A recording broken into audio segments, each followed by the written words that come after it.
Alright, welcome back to Nick Lenz Comic Corner, Classic Lesser Known Classics.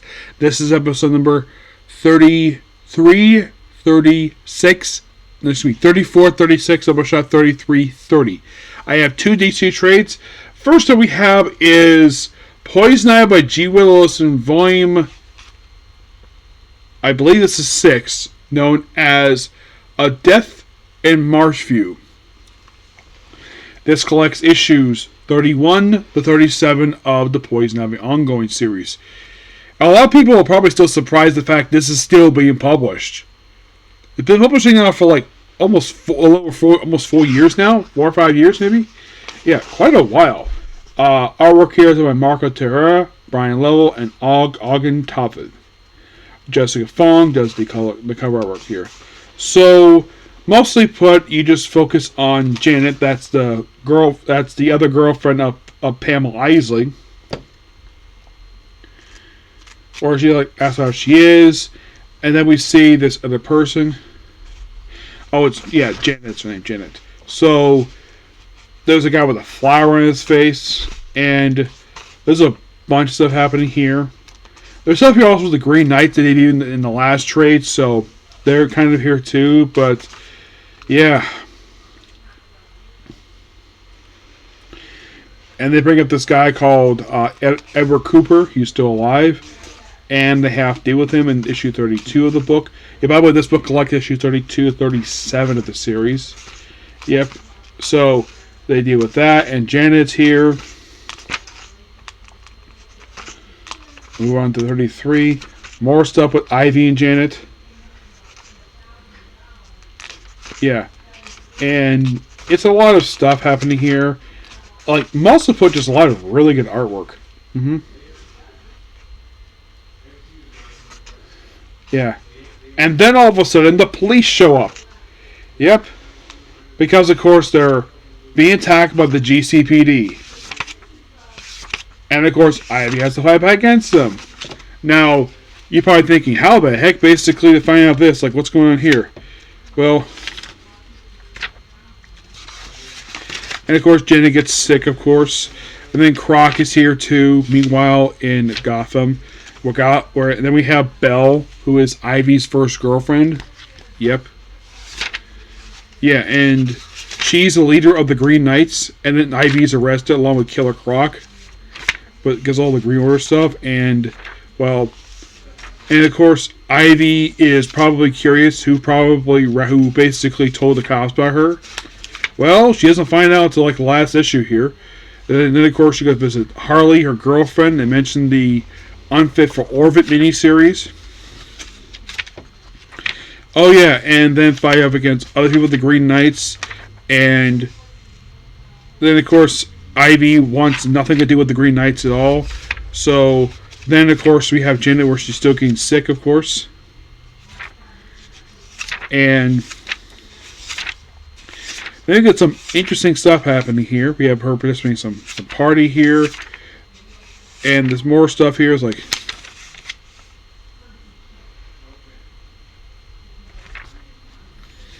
and now finally, at the end of the issue, that's when Ivy knows there's something going on with Janet.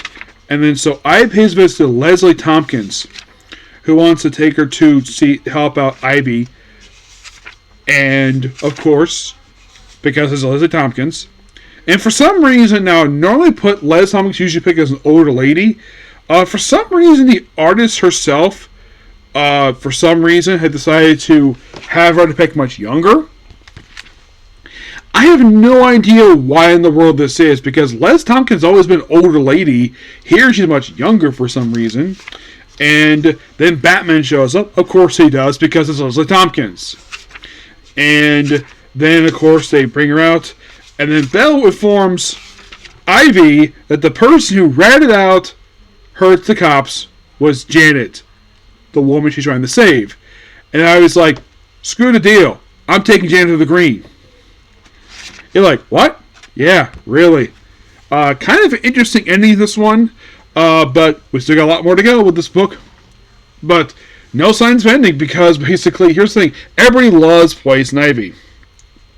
And the one thing technically hasn't happened yet for Ivy Now, there has been a team miniseries where we have Ivy, Catwoman, Harley appear in the book. Basically, the revived Cop the City Sirens book. But the one thing in particular hasn't happened yet, per se, that I have been really hoping DC would do this, because after all, we have 3 beautiful women who have comics for DC Comics. And if you think about it, these 3 comics have never had an actual real crossover. Nope, never have. I give the book roughly 8, 9 out of 10. The book was really good. But I'm talking about a cross, not like, put the books in hiatus, have this miniseries. No, I'm not talking about that. I'm talking about when one book leads with other. Like, have it last for, maybe, I don't know, about 6 parts. Yeah, have it last 6 parts where, you have 2 issues of Catwoman, 2 issues of Harley, and 2 issues of Poison Ivy. Might be a good idea to do. I mean, if you want to be nice, you could throw in Batman if you wanted to. But who knows if G. Willow Wilson, Taryn Graybach, or whoever the writer of Harley Quinn is, basically wants to do that. Though I've heard a rumor Harley Quinn might be ending really soon. But Ivy, no signs of ending, near as Catwoman. Alright, the next up is a much more smaller book. I picked this up from a bookstore in Dade City. And this is Batman Adventures, Batgirl, A League of Her Own. Now, this book is one of the famous $10 trades. I got this basically because I have a store credit with a store. So, this book contains 5 comic books here. It contains Batgirl Adventures number 1, which is a one-shot. Yes, it's a one-shot. Batman Gotham Adventures 8 through 9, 22, 38. And that's it. That's really all this contains. So, in our first... By the way, our writers for these books are... In the case chapter 1, it is Paul Dini and Rich Burnett. I think Paul Dini is right here. So mostly it's a Christmas issue. We have Harley and Ivy. Yes, and Batgirl's here too. And based on the costume and the way the artwork is, this is from New Anime Adventures. Yes, because Batgirl's costume during the original Batman animated series was gray. Here it's more blue, and it's basically Harley and Batgirl during Christmas time. And you also have here's another unique fact. This is set during New Batman Adventures because of the way Ivy looks. Yeah. So it's a fun Christmas issue where they take on. I think this is not Red Claw. I'm not sure who this is. And of course, how they reunite with each other as a clone, and that's that. Then we have the Hunchback of Notre Dame. This is written by Ty Templeton. Yep, he is the writer of this book with Rich Burnett on the artwork here.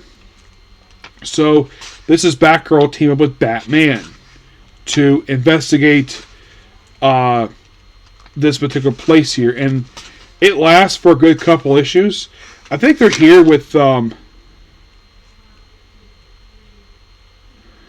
kind of Lagar. He kind of design-wise kind of looks like a pre Two-Face Harvey Dent, but it's not Harvey Dent. Nope. And who is this guy? Who is the Hunchback of Notre Dame? It is some new character pops up here. And then we have a League of Her Own. Yep.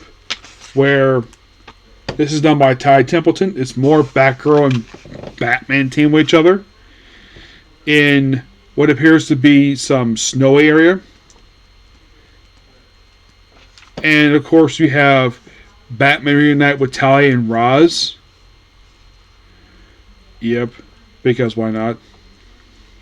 And then we have chapter 4 where Batgirl had to infiltrate a prison to rescue her father. And of course they work together. There's one really awkward moment where Batgirl is riding in the front seat and her father is driving. Now, if you're curious though, in not a hallucination thing, did any point in the Batman animated series did Jim Gordon find out that Batgirl was his daughter? The only time he ever found out was during a alternate timeline when Scarecrow caused her death. But in the regular timeline, not really, no. He never found out at all. Never did. like in the mirror continuity, for him, he doesn't care who's in the mask. He just likes working with people like that. Because unless there's something illegal, he won't arrest them. I mean, technically, her being a vigilante is kind of illegal because of the activities they do, but she's a detective. She works alongside with the police. So, then of course, they beat some guys up at the bar, and surprisingly, Jim Gordon hold his own in a barroom brawl. And most of the point, they're here to get some 2 convicted felons who escaped, and then Jim and Barbara go out for early breakfast. And then the final issue has Batgirl team up with Tim Drake. Yes, Tim Drake. Which, of course, I think it was in season 2 or 3 of the Batman Anime Adventures continues, where they confirm Jason does exist in this continuity, except he had the same exact backstory as Tim Drake. And Tim Drake pointed it out, though, in the comic. Yeah. But those of you curious, why the heck did the anime series skip Jason Todd? The reason? Because they didn't want to kill Robin to get the Tim. That was primarily the reason why. So they have these 2 work together to do with other stuff here, but still really good stuff. I actually enjoy this. And we have a sneak preview for Shadow of the Batgirl with focus on Cassie Kane. Yeah. But this book overall was pretty good. Yeah. It's just 4 action-packed stories put into a $10 book. Would I recommend this to people fans of Batgirl? Yes, definitely. And fans of Batman, because Paul Dini writes the first story here. I give the book roughly a 9 out of 10. The book was really good. Okay, so that's pretty much it for today's video. Please be sure to like, comment, subscribe to notifications. Next up, back to Regular Soldier, okay? See you soon. Bye.